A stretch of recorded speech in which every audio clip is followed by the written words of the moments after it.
All right, let's jump straight into this explainer, which is a vital continuation of our CritSit Management training for IT pros.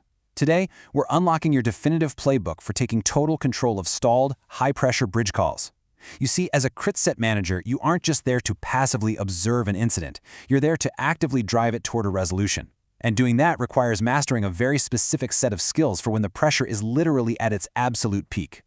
So here's our roadmap for unpacking this manual today. First, when to escalate internally. Second, the specific handover framework. Third, managing engineer cognitive fatigue. Fourth, purposeful speech and silence. And finally, practicing productive courage. Let's get right into it. Okay, picture this. We're starting right in the thick of the most uncomfortable tension you can feel on any Sev-1 call. You're 2 hours in, the exact same logs are being reread, the same commands are being rerun, there are absolutely zero new theories on the table. And you, the CritSit manager, know in your gut that something has got to change. This is that pivotal moment where you realize the current approach has flat out failed. So what's your next move? That brings us to Section 1, when to escalate internally. Let's look at your most powerful operational lever. Now, this question represents a massive psychological hurdle for a lot of managers. Is internal escalation an admission of failure? Does it mean the current team just isn't cutting it? Let me clear this up right now. Absolutely not. Look, it's completely understandable to feel like pulling in more people might undermine your hardworking colleagues. It feels a bit awkward, right? But avoiding escalation just to be polite is hands down one of the most expensive mistakes you can make. Every single minute you hesitate is a minute of business impact that just didn't need to happen. What's great about this framework is it takes the guesswork completely out of the equation. We have 8 definitive escalation triggers. Let's run through them. 1. The investigation has been stalled for over 2 hours with no new hypothesis. 2. The symptoms actually point elsewhere, meaning you've got the wrong technical team engaged.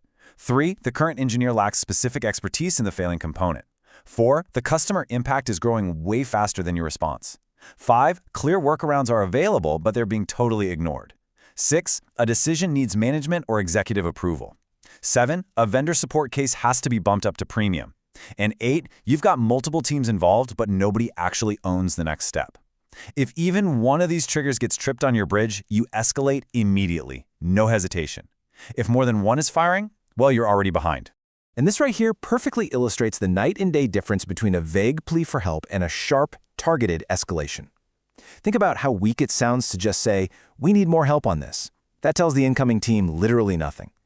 Now compare that to a strong, targeted escalation. "We need a senior Kubernetes engineer because the pod crash loop pattern is inconsistent with the known deployment change and the current team has exhausted their hypothesis set.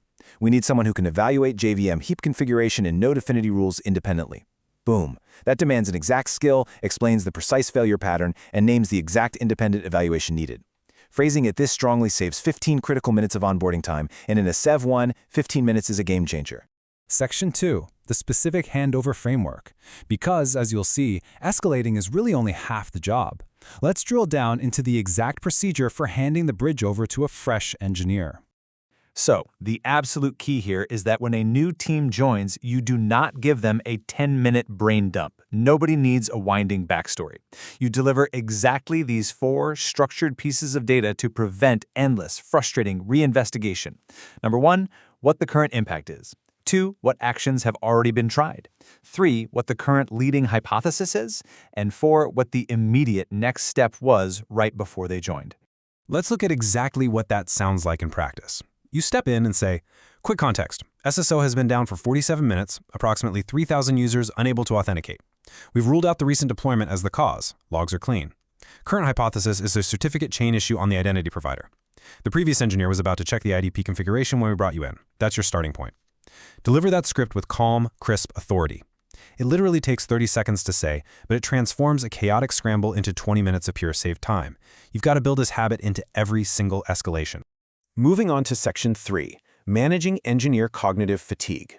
Now, this is something almost nobody covers in standard incident management training, but it is absolutely crucial. What's really fascinating here is how recognizing this completely shifts how you view a struggling technical owner. Before an investigation just spins out into a total circle, there are early warning signs. Look for these 5 indicators. Are they running the exact same diagnostic checks more than twice with 0 new insights? Has it been 15 to 20 minutes without a new hypothesis? Can they clearly articulate their immediate next step if you ask them? Are they just scrolling logs in a loop without a clear thread? And crucially, has their tone shifted from analytical and curious to pressured and defensive? You have to train yourself to spot these signals before the 2-hour mark, catching that shift before the energy in the room turns into sheer desperation. Pay close attention to this. When an engineer gets defensive on a call, remember, it is almost never about ego. It's cognitive fatigue under immense pressure. Their brain has just been running way too hard for way too long, and their pattern recognition is literally breaking down. They need relief, not criticism. As the CritSit manager, it is your job to respond with respect, clarity, and action, never frustration or blame. So how do you pivot? Use this exact language. Say, the current investigation path hasn't produced sufficient progress to match the pace this situation requires. I'd like to bring in a fresh technical resource to challenge the current assumptions and explore alternate failure paths, while the current engineer remains available for context handover and remains part of the response. It's a masterclass in redirecting without attacking. It frames the new engineer as an addition, not a replacement, and most importantly, it respects the original engineer and keeps their 2 hours of vital context right there in the room with you, because you need both of them. Section 4. Purposeful speech and silence. Let's tackle that intense, almost physical urge every single new CritSit manager gets to just fill dead air on a bridge call. If you're new to high-pressure bridges, listen up. When true silence falls for 30, maybe 60 seconds while engineers are heads down working, it feels dangerous, right? It feels like the whole call is falling apart. You'll feel this overwhelming urge to just say something. Resist it completely. When a call goes quiet because folks are in deep focus, talking just because silence makes you uncomfortable is incredibly destructive. It's just adding noise. The most veteran CritSit managers actually speak far less than you'd expect, but when they do, it has maximum impact. You should run every single sentence you're about to say through this strict 7-point filter. Does it clarify the impact? Does it assign ownership? Does it remove confusion, confirm a deadline, align everyone to the facts, control the update cadence, or reduce risk?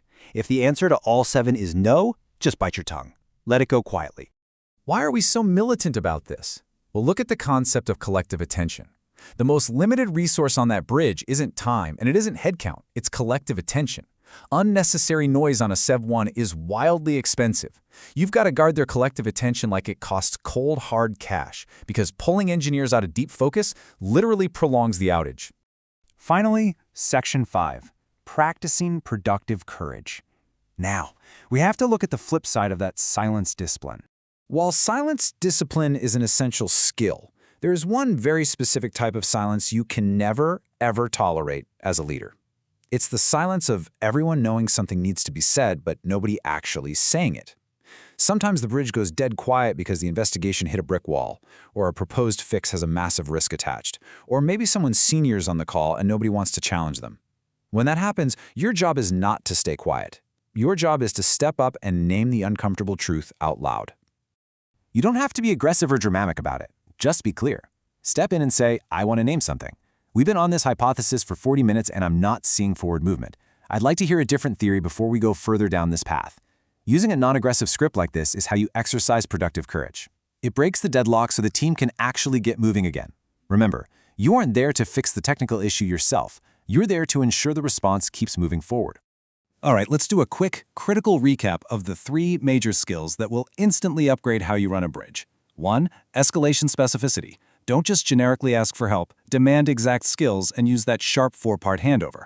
2. Fresh engineer judgment. Keep an eagle eye out for the early signs of cognitive fatigue and act before those investigative loops start. And 3. Purposeful speech. Master your silence discipline, but always use productive courage to break deadlocks. Essentially, true mastery is knowing exactly when to speak up and exactly what to leave unsaid.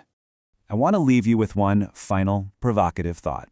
The next time your bridge goes completely silent, take a breath and ask yourself, are you managing the situation, or is the discomfort managing you? Take these frameworks, practice them deliberately on your very next Sev-1, and step up as the disciplined leader that the crisis demands. Thanks for joining me on this explainer, everybody. Keep practicing, and I'll catch you in the next one.